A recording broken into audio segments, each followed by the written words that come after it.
আসসালামু আলাইকুম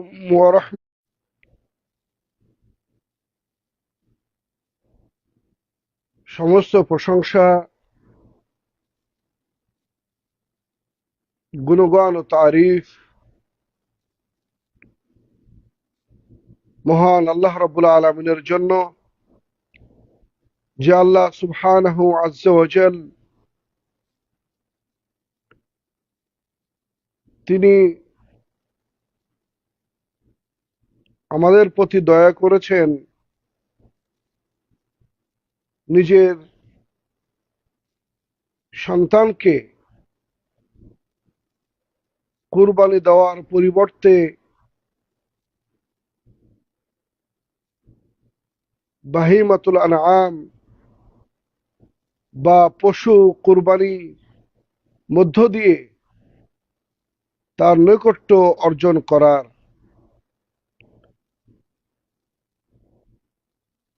সে আল্লাহ রাব্বুল আলামিনের দরবারে লাখো কোটি শুকরিয়া আদায় করি। অতঃপর দুরূদ ও সালাম বর্ষিত হোক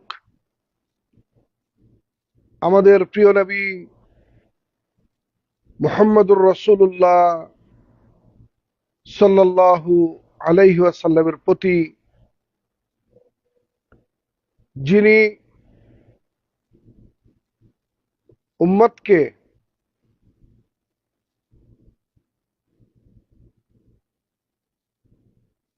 কুরবানির বিধিবিধান শিক্ষা দিয়েছেন, দেখিয়ে দিয়েছেন এবং উম্মতকে সঠিক দিক ও নির্দেশনা দিয়েছেন।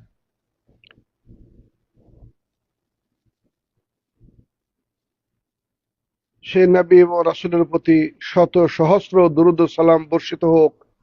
আমরা সকলেই বলি আল্লাহুম্মা সাল্লি আলাইহি। আলোচনার শুরুতে তাকবীর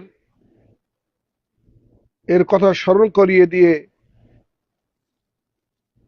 সে তাকবীরটি পড়তে চায়, আল্লাহু আকবার, আল্লাহু আকবার, লা ইলাহা ইল্লাল্লাহ, আল্লাহু আকবার, আল্লাহু আকবার, ওয়ালিল্লাহিল হামদ। এই তাকবীরের ব্যাপারে আমরা আলোচনা করেছি। এটি অত্যন্ত গুরুত্বপূর্ণ একটি তাকবীর। জিলহজ মাসের প্রথম দশক এমন একটি দশক, যে দশকের প্রতিটি আমল আল্লাহ রাব্বুল আলামিনের দরবারে অত্যন্ত প্রিয়, সর্বাধিক প্রিয়। এমনকি জিহাদের চাইতেও উত্তম, যদি কোনো ব্যক্তি জান এবং মাল নিয়ে জিহাদের ময়দানে উপস্থিত হন এবং আর ফিরে না আসেন, এটি ব্যতীত। কারণ রাসূলুল্লাহ সাল্লাল্লাহু আলাইহি ওয়াসাল্লাম তিনি বলেছেন, ফাআকসিরু ফিহিন্না আত-তাহলিলা ওয়াত তাহমিদ ওয়াত তাকবীর। এই শেষ সরি প্রথম দশকে বেশি বেশি তোমরা তাকবীর, তাহমিদ, তাহলিল তোমরা পাঠ করবে। সুতরাং আসুন আমরা এই তাকবীরকে না ভুলি এবং আমরা সবসময় এটি পড়তে থাকি। 5 ওয়াক্ত নামাজের পরে, বাজারে, দোকানে, মাঠে, ময়দানে, সব জায়গায় এটি কালিমাতুত তাওহীদ। সবার আগে মনে রাখতে হবে এটি কালিমাতুত তাওহীদ। এরপরে যেই মূল বিষয় আপনাদের সামনে নিয়ে উপস্থিত হচ্ছি, সেটি হচ্ছে পবিত্র ঈদ উল আজহার তাৎপর্য ও কুরবানির বিধান নিয়ে। আমরা সকলেই জানি, ইসলাম ধর্মে দুটি দিবস রয়েছে। সেটি হচ্ছে ঈদ বা আনন্দের। একটি হচ্ছে ঈদ উল ফিত্র, সারা এক মাস রোজা রাখার পরে আমরা যে ঈদ উদযাপন করি, যে আল্লাহ আমাদেরকে তৌফিক দিয়েছেন তার একটি রুকনকে বাস্তবায়নের জন্য এবং রোজার যে তাৎপর্যকে উপলব্ধি করে সেটাকে বাস্তবায়ন করার যে তৌফিক, সে তৌফিক আল্লাহ রাব্বুল আলামিন দিয়েছেন। সুতরাং ঈদের মধ্য দিয়ে, আনন্দের মধ্য দিয়ে সেই সুন্দর একটি উৎসব আমরা পালন করে থাকি। অপরটি হচ্ছে ঈদ উল আযহা, উৎসর্গ, আল্লাহর নৈকট্য অর্জনের জন্য সর্বোচ্চ ত্যাগ স্বীকারের মধ্য দিয়ে আমরা একটি ঈদ উদযাপন আমরা করে থাকি।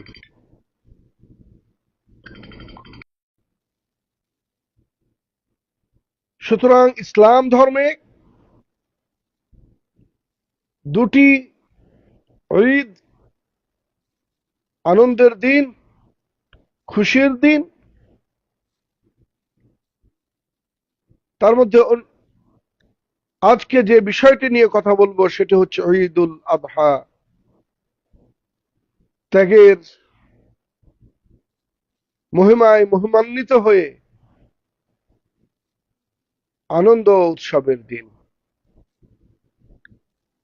আমরা সকলেই জানি আল্লাহ সুবহানাহু আযজা ওয়া জাল তার প্রিয় খলিল, বন্ধু ইব্রাহিম আলাইহিস সালাতু ওয়াস সালামকে স্বপ্নের মাধ্যমে স্বীয় পুত্র ইসমাইল আলাইহিস সালামকে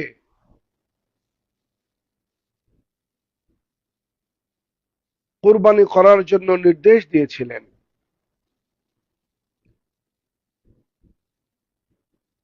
পিতার প্রস্তাবে সন্তান সম্মতি দিয়েছিলেন এবং নিঃসংকোচে, নির্দ্বিধায় আল্লাহর হুকুম পালনার্থে ইব্রাহিম আলাইহিস সালাম তার কলিজার টুকরা বৃদ্ধ বয়সে প্রাপ্ত সন্তান, ছোট্ট শিশু সন্তান বাবার হাত ধরে চলার মতো অবস্থায় তাকে কুরবানি দেওয়ার উদ্দেশ্যে মিনার প্রান্তরে রওনা হয়েছিলেন।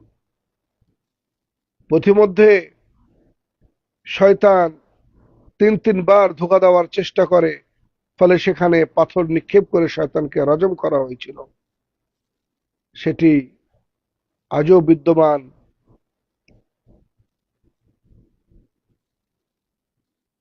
এরপরে ইব্রাহিম আলাইহিস সালাতু ওয়াস সালাম তিনি যখন তার সন্তানকে জবেহ করার উদ্দেশ্যে ছুরি চালাবেন, ঠিক তখনই আল্লাহ রাব্বুল আলামিন একটা জিবহিন আযীম দ্বারা ইসমাঈল আলাইহিস সালামকে মুক্ত করেছিলেন। আল্লাহ রাব্বুল আলামিন তখন বলেছিলেন, কদ সাদ্দাকতা রুইয়া, তুমি তোমার স্বপ্নকে বাস্তবায়ন করেছো এবং সন্তানের পরিবর্তে আমি একটি বিজবিহীন আযীম দ্বারা আমি তোমার সন্তানকে মুক্ত দিয়েছি। আর এভাবেই আমি, আল্লাহ বলছি, ইন্না কাযালিকা নাজজিল মুহসিনিন,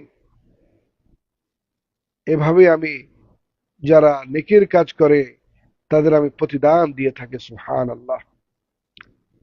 এতে কোনোই সন্দেহ নাই যে এটি ইব্রাহিম আলাইহিস সালামের জন্য সবচেয়ে বড় পরীক্ষা ছিল। ইন্না হাযা লাহুয়াল বালাউল মুবিন, অনেক বড়। সুতরাং এটি বিরাট বড় একটি শিক্ষার বিষয়। আল্লাহ রাব্বুল আলামিন এই উৎসর্গ, এই ত্যাগ, এই কুরবানি শুধুমাত্র ইব্রাহিম আলাইহিস সালামের জন্যই সীমাবদ্ধ রাখেননি, বরঞ্চ তিনি বলেন, অতারাকনা আলাইহি ফিল আখিরিন, কিয়ামত পর্যন্ত এই সিস্টেম, এই ব্যবস্থাপনা চলতে থাকবে। তবে মনে রাখতে হবে সেটি হলো এই যে এটি হতে হবে সম্পূর্ণ আল্লাহ রব্বুল আলমিনের সন্তুষ্ট অর্জনের উদ্দেশ্যেই। ইন্না সলাতি,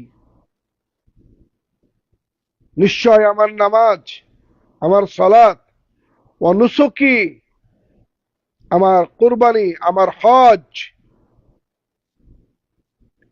আমার হাদি, নুসুক ব্যাপক অর্থে ব্যবহার হয়েছে। ওয়া মাহইয়ায়া ওয়া মামাতি, আমার জীবন আমার মরণ লিল্লাহি রাব্বিল আলামিন, আল্লাহ রাব্বুল আলামিনের জন্যই, উদ্দেশ্যেই। সুতরাং এখানে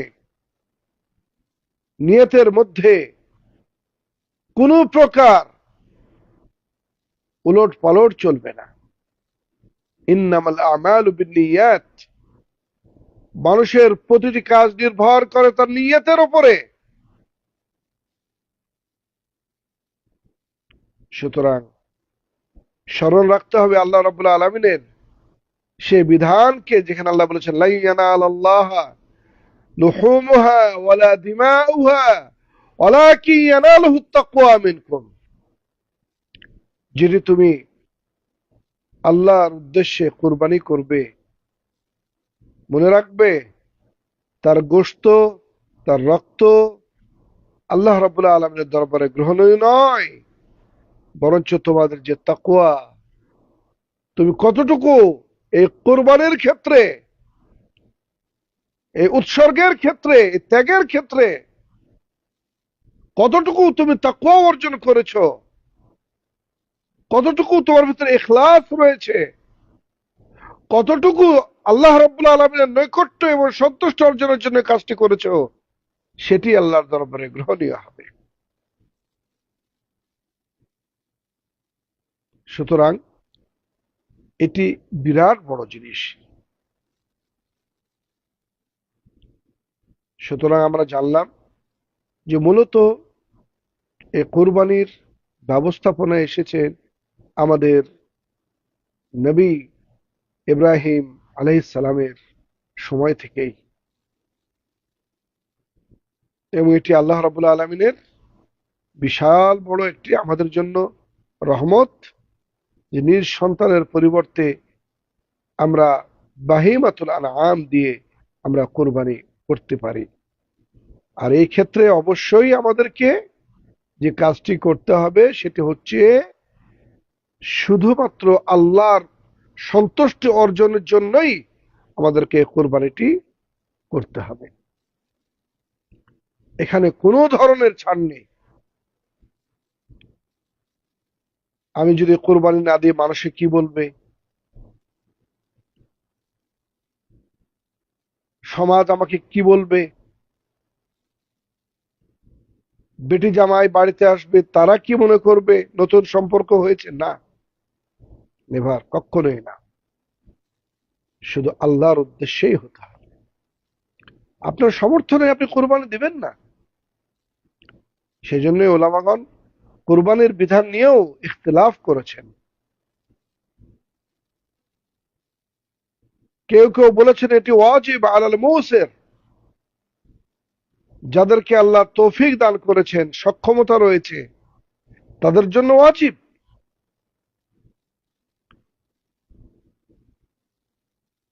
কোন কোন ওলামা বলছেন না, এটা হচ্ছে সুন্নাহ মুআক্কাদা। কে বলছেন না এটি মুস্তাহাব, কিফায়া। তবে আমি যেটা মনে করি সেটি হচ্ছে এই, যে যাদেরকে আল্লাহ তৌফিক দান করেছেন, সামর্থ্য দিয়েছেন, অর্থাৎ কোরবানি দিলে যদি তার পরিবারের জীবন চলার জন্য পরবর্তী সময়ে তাকে কর্জ আদায় করতে না হয়, কর্জ করতে না হয়, এবং তাকে হাত পাততে না হয়, তারা কোরবানি দিবেন, তারা কোরবানি দিবেন। এই কোরবানি তাৎপর্য জানলাম এবং কোরবানির বিধান জানলাম। এই কোরবানিটা আমরা কোন সময় আমরা দিব, এতে কোনোই সন্দেহ নেই সলাতুল ঈদ আদায় করার পর এ কুরবানি পশু জবেহ করতে হবে। যদি কোনো ব্যক্তি নামাজের আগে, ঈদের দিন ঈদের নামাজ এখনো সমাপ্ত হয় নাই, তার আগে যদি কেউ পশু জবাই করে, তাহলে তার ওটা কোরবানি হবে না, তার গোশত খাওয়া হবে। এটা অনেক গুরুত্বপূর্ণ বিষয়। অতএব এই ক্ষেত্রে আমাদেরকে অবশ্যই সতর্কতা অবলম্বন করতে হবে।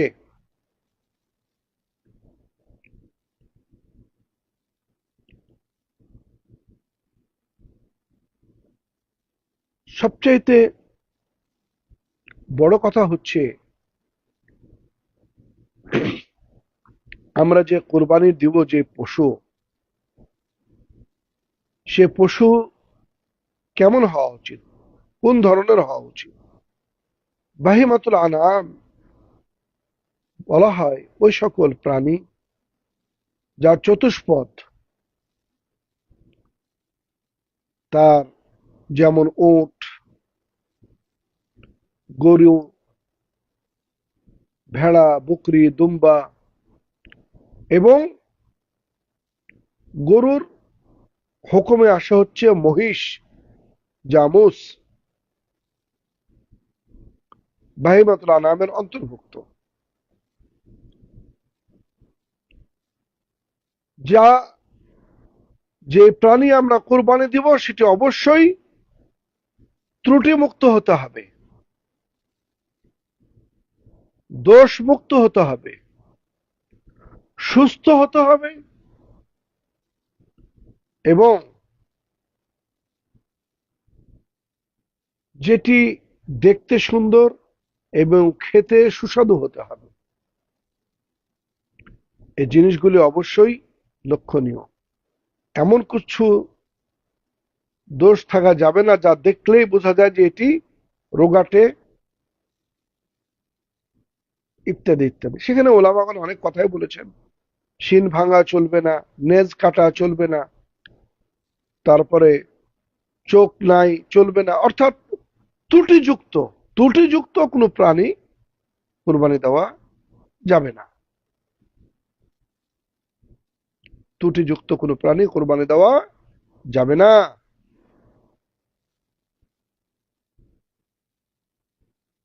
এবার আমরা আসি, যেটি বিশাল বড় মতভেদ তৈরি করেছে আমাদের সমাজে, বিশেষ করে বাংলাদেশে। আমরা অন্য কোথাও এই মতভেদ আমরা লক্ষ্য করি না, দেখি না। কারণ যে মাসালাটি মুসাল্লাম, সবাই যেটি গ্রহণ করে নিয়েছেন, সেটি হলো এই যে আমরা সকলেই জানি যে একটি গোটা প্রাণী কোরবানি দেওয়া উত্তম, উত্তম আপনার অংশগ্রহণের চাইতে। আমাদের মাঝে কিছু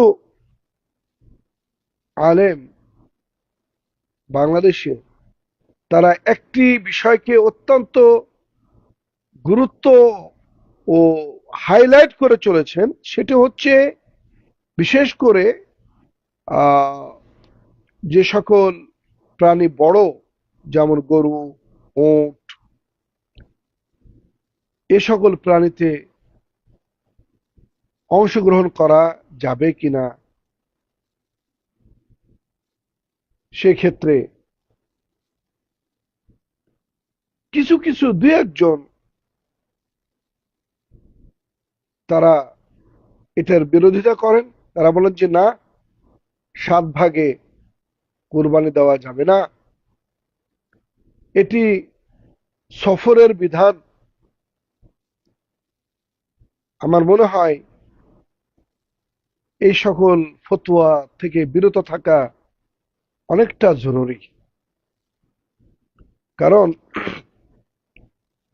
একটি কায়দা আছে ইসলাম ধর্মে, নীতিমালা আছে, সেটি হচ্ছে আল ইবরাতু বিউমুমিল লাফজি লা বিখুসুসিস সাবাব। ইসলামের প্রতিটি বিধান অবতীর্ণ হয়েছে যদিও একটি নির্দিষ্ট প্রেক্ষাপটে, কিন্তু তার বিধান হচ্ছে সার্বিক। এটি মনে রাখতে হবে সবার আগে, যতক্ষণ পর্যন্ত ওই বিধানের মানসুখের কোনো বিপরীত কোনো বিধান না আসে। তাহলে জি, সুতরাং হাদিসে যেটি বর্ণিত হয়েছে সেটি হলো অনেকগুলি হাদিস, একটা হাদিস নয়, অনেকগুলি হাদিস সহি, শুদ্ধ এবং আমলযোগ্য। যেমন জাবের রাদিয়াল্লাহু তাআলা তিনি বলেন, আমারানা রাসূলুল্লাহ সাল্লাল্লাহু আলাইহি ওয়াসাল্লাম আন নাশতারিকা ফিল ইবিলি ওয়াল বাকারি কুল্লু সাবআতিন মিন্না।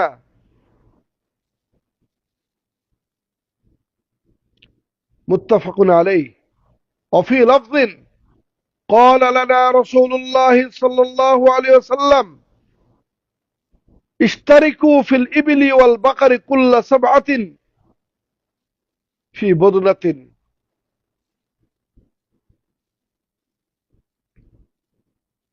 হাদিসগুলি সহিহ, কোনটা মুত্তাফাক আলাইহি, কোনটা আলা শর্তে সাহিহাইন, অর্থাৎ ইমাম বুখারী এবং মুসলিমের শর্ত অনুযায়ী অন্যরা তার বর্ণনা করেছেন।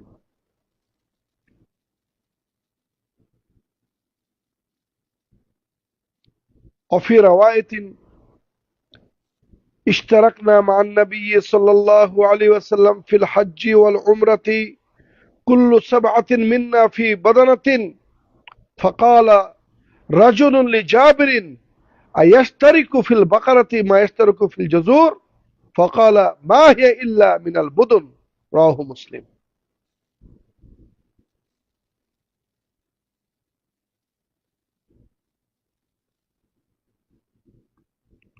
সুতরাং এই হাদিসগুলি অত্যন্ত সরিহ ও সহিহ,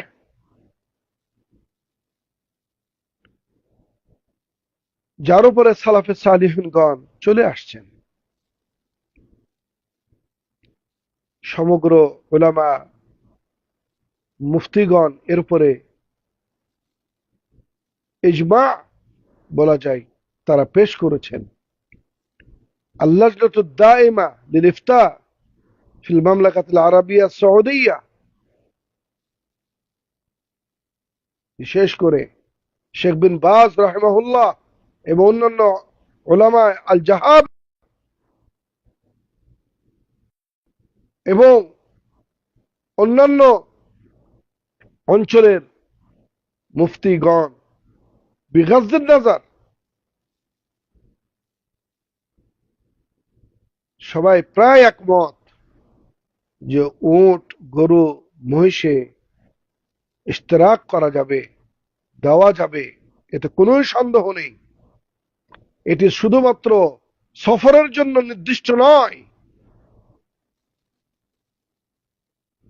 কারণ ইসলাম ধর্ম এসেছে মানুষের প্রতিটি কাজকে সহজ করে দেওয়ার জন্য। প্রত্যেকটা বিষয়কে ইউকাদ্দারু বিকাদারে, তার প্রেক্ষাপট, তার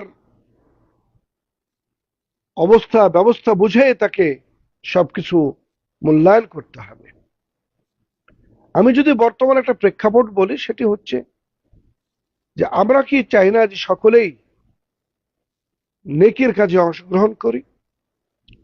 এবছর বাংলাদেশ থেকে যারা হজে আসছেন প্রায় 7 লক্ষ বা তার চাইতে কিছু বেশি পয়সা দিয়ে তারা আসছেন। আল্লাহ তৌফিক দিয়েছেন।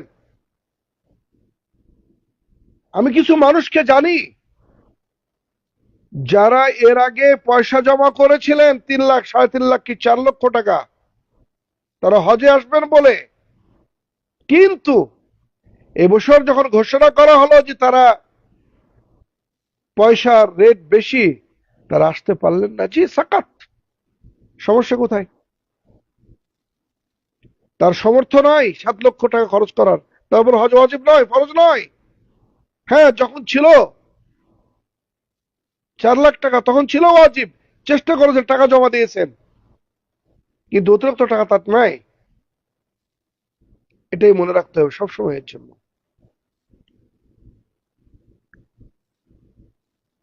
একজন ব্যক্তি বর্তমানে আমাদের দেশে একটি ভালো মানের বা মোটামুটি মানের যদি একটি বকরি সে কোরবানি দিতে যায়, তাহলে তাকে নিম্নে 15 থেকে উঠতে 25,000 পর্যন্ত পয়সা তাকে লাগে। পক্ষান্তরে যদি দিনদার মুসলমানগণ এই সুন্দর আল্লাহর সে বিধানকে পালন করার উদ্দেশ্যে 7 জন মিলে যদি একটা গরু তারা কোরবানির জন্য ক্রয় করেন, তাহলে দেখা যাচ্ছে 10 থেকে 12,000 বা 13,000 টাকার মধ্যে, 12,000-এর মধ্যেই তাদের একটি কোরবানি হয়ে যাচ্ছে। ভুলে গেলে চলবে না ইসলামের সেই মৌলিক নীতিমালার একটি, বাশশিরু ওয়ালা তুনাফফিরু, ইয়াসসিরু ওয়ালা তুআসসিরু। আমি কি বুঝি, আমি কি জানি, এটাই বড় কথা নয়।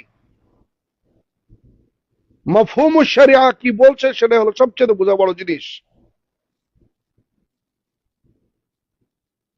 উলামায়ে মুতাকাদ্দিমিনদের অনেকেই শরীয়তের মাফহুমের মুখালাফাত করার কারণে বড় বড় আলেম হওয়া সত্ত্বেও তাদের কথা কিন্তু মানুষ আর স্মরণ করেন না। সুতরাং আপনি বড় আলেম হয়ে গেছেন, মুফতি সাহেব ফতোয়া দিয়ে দিলেন, দিতে পারেন, সমস্যা নেই, কিন্তু কখনোই নিজের মতটাকে জাতির উপরে কখনো চাপিয়ে দিবেন না। যা সহজ, যা সুন্দর, যাতে সবাই, এবং যা চলে আসছে সেটিকে, এই সুন্নাত যেটি চলে আসছে, যেটি বুঝ সালাফে সালিহিনগণ বুঝেছেন, সেই রাসূল সাল্লাল্লাহু আলাইহি ওয়াসাল্লামের পথ থেকে নিয়ে অদ্যাবধি। সুতরাং আমার আপনার বুঝ কি হলো সেটা কিন্তু দেখার বিষয় নয়। সুতরাং আমি বলবো স্পষ্ট ভাষায়, জি, একটি গরু যদি কেউ গোটা কুরবানি দিতে পারে উত্তম, একটি ওর যদি কেউ গোটা কুরবানি দিতে পারে উত্তম, একটি মহিষ যদি কেউ কুরবানি দিতে পারে উত্তম।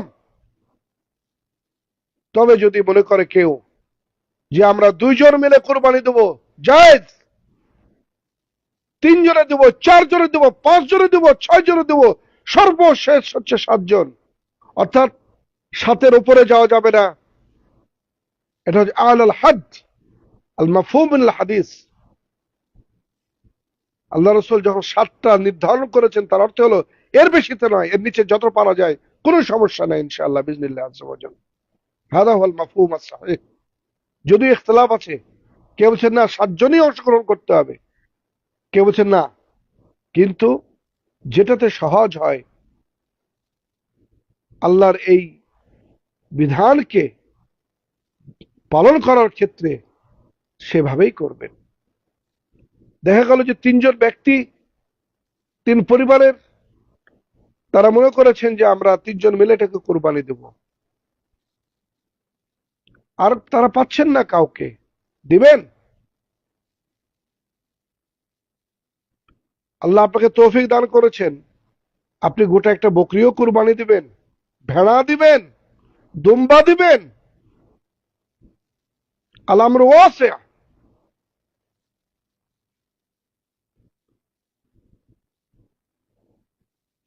মনে রাখতে হবে, বিশেষ করে যারা মুফতি ফতোয়া দিয়ে থাকেন আপনাদেরকে, প্রত্যেকটা বিষয়কে বিবেচনা করে কথা বলবেন, সিয়াক এবং সাবাক এবং সব কিছুকে একত্রিত করে তার উপর ভিত্তি করে আপনারা ফতোয়া দিবেন, তাহলে সমাজ সঠিক পথে পরিচালিত হবে।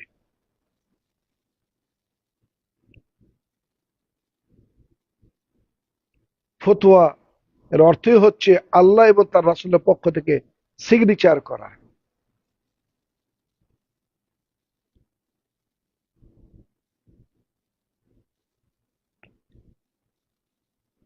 সুতরাং এই কুরবানি আমরা দিব ইনশাআল্লাহ, যাকে আল্লাহ যেটা তৌফিক দান করেছেন। যদি কেউ মনে করেন যে তিনি অংশগ্রহণ করবেন, আমরা ওয়াসে। যদি কেউ মনে করে আমি গোটা কোরবানি দেবো, আমরা ওয়াসে।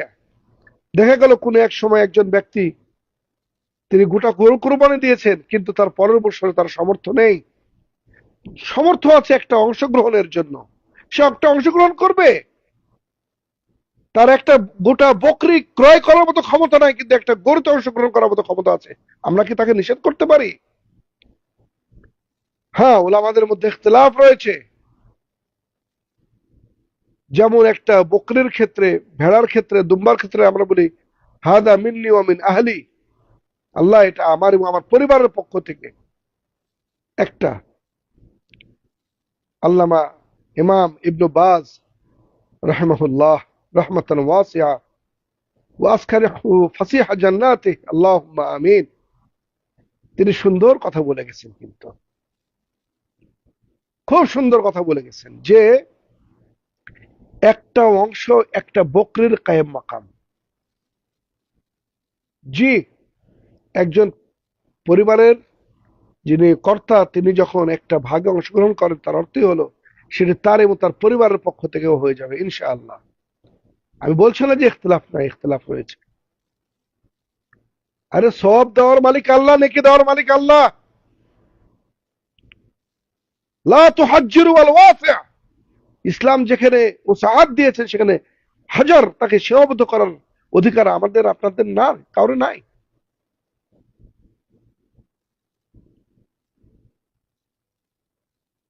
আসুন আমরা, অনেকগুলি বিষয় আছে যেগুলো বিষয়কে নিয়ে আমরা একত্রিত হওয়ার চেষ্টা করি।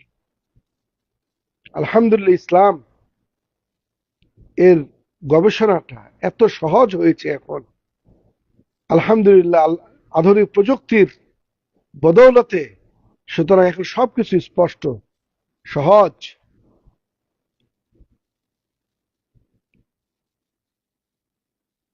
সুতরাং আসুন আমরা এটা নিয়ে দ্বিধাবোধ করি না। আমরা সকলেই চেষ্টা করব ইখলাসের সাথে। সবচেয়ে হাইলাইট করতে হবে যে বিষয়টিকে, সেটি হলো ইখলাস। যেন কুরবানিটা গোশত খাওয়ার উদ্দেশ্যে না হয়, এটি সবচেয়ে বেশি প্রচার করার কথা। কুরবানি কিনবেন, হৃষ্টপুষ্ট, ত্রুটিমুক্ত, চোখে লেগেছে কিনে নেন। আল্লাহ যতটুকু আল্লাহ আপনার তৌফিক দান করেছেন। আপনার ক্ষমতা নাই, আপনি কুরবানি দিবেন না। কিন্তু কুরবানি কিনে গর্ব করবেন, ফখর করবেন, সেলফি তুলবেন, এটা আল্লাহ পছন্দ করেন না। কারণ আপনি কার উদ্দেশ্যে কোরবানি করছেন? আপনার যদি গোশত খাওয়ার এতই শখ হয়, আপনি আগের দিন একটা বড় গরু জবাই করে গোশত কিনে ফ্রিজ ভর্তি করেন, সমস্যা কোথায়? কিন্তু যখন কোরবানি দিবেন, তখন অবশ্যই আপনাকে খেয়াল রাখতে হবে যে এটি আল্লাহর নৈকট্য অর্জনের জন্য। সেই দিন আল্লাহ রাব্বুল আলামিন বিযবহিন আযীম দ্বারা ইব্রাহিম আলাইহিস সালামের সন্তান ইসমাইলকে যেমন মুক্ত করেছিলেন, সেই ধারাবাহিকতায় আজকেও আমাদের সন্তানরা এই কুরবানির মাধ্যমে তারা কিন্তু মুক্ত। এরপর আসি যে বিষয়টি নিয়ে, সেটি হচ্ছে এই কুরবানির যে গোশতটি, আমরা কি করব এটাকে? আমরা পুরাটাই কি খেয়ে ফেলবো, নাকি তার মধ্য থেকে অন্যকে আমরা দিব, আত্মীয় স্বজনকে দিব, ফকির মিসকিনকে দিব? কোনটা? জি, আল্লাহ সুবহানাহু ওয়া তাআলা বলছেন ফাইদা ওয়াজাবাত জুনুবুহা ফাকুলু মিনহা ওয়া আত'ইমুল কানি'a ওয়াল মু'তার। যখন কুরবানি হয়ে গেল, সেখান থেকে নিজে খাও, কানে আত্মীয় স্বজনকে মহতার, মিসকিন বা গরিব দুঃখী তাদেরকেও দাও। তার মানে নিজে খাবেন, আত্মীয় স্বজনের মাঝে হাদিয়া বা দিবেন তাদেরকেও, এবং যারা মিসকিন, গরিব, ফকির, যারা কুরবানি দিতে পারেনি তাদেরকেও দিবেন। সুতরাং নিজে খাবেন, আত্মীয় স্বজনকেও বিতরণ করবেন, ফকির মিসকিনকেও দান করবেন। এটি হলো মূল প্রতিপাদ্য। এবং হাদিসে আসছে যে এর কিছু অংশ খাওয়া, কিছুটা বিতরণ করা, কিছুটা দেওয়া। সেজন্য আমরা দেখি আমাদের সামাজিক প্রথায় যে আমরা অনেক সময় এটিকে অনেক সময় 3 ভাগ করি, অনেকে আমরা আরো কিছু ভাগ করি। অর্থাৎ এই গোস্তটা আপনি একাই খাবেন না। আবার কেউ কেউ বলে থাকেন যে এটা শুধুমাত্র কয়েকদিন রাখা যাবে, এর মধ্যে। হ্যাঁ, ওটা শুরুতে ছিল, কিন্তু পরবর্তী ওটাকে মানসুখ করে দেওয়া হয়েছে। সেটা আপনি দীর্ঘদিন রেখেও খেতে পারেন, কোনো সমস্যা নাই। ইসলামে এর কোনো বিধিনিষেধ কি নাই।